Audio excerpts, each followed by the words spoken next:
দেশি প্লেয়ারদের আধিপত্যে চলছে বিপিএল। ঢাকা ও সিলেট পর্ব শেষে ব্যাটার ও বোলারদের তালিকায় শীর্ষ স্থানটা বাংলাদেশিদের, আর দল হিসেবে একচ্ছত্র প্রাধান্য রংপুর রাইডার্সের।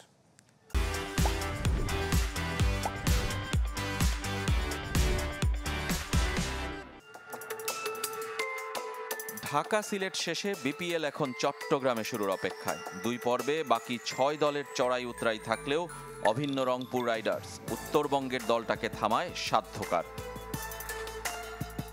7 ম্যাচে শতভাগ জয়ে সবার উপরে তারা।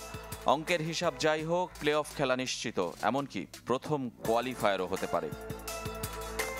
পরের অবস্থানে অনেকটা দূরে থাকা চিটাগং কিংস খেলেছে 3 ম্যাচ কম। প্রথম ম্যাচ হারলেও টানা 3 জয়ে 6 পয়েন্ট তাদের। ঘরের মাঠে খেলবে আরও 5টি। শক্তিতে এগিয়ে শুরুটাও উড়ন্ত, কিন্তু বরিশাল 2 বার হেরেছে রংপুরের কাছে। 3-এ চ্যাম্পিয়নরা।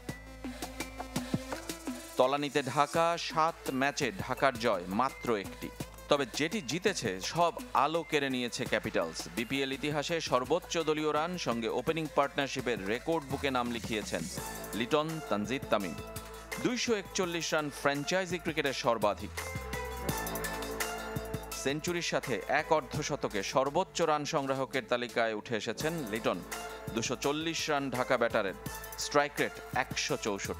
তবে সবাইকে ছাড়িয়ে সিলেটি স্ট্রাইকার্সের জাকির হাসান একমাত্র ব্যাটার হিসেবে পেরিয়েছেন 250 রান।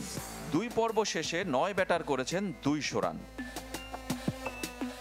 ব্যাটের মতো বল হাতেও দেশি ক্রিকেটারদের আধিপত্য।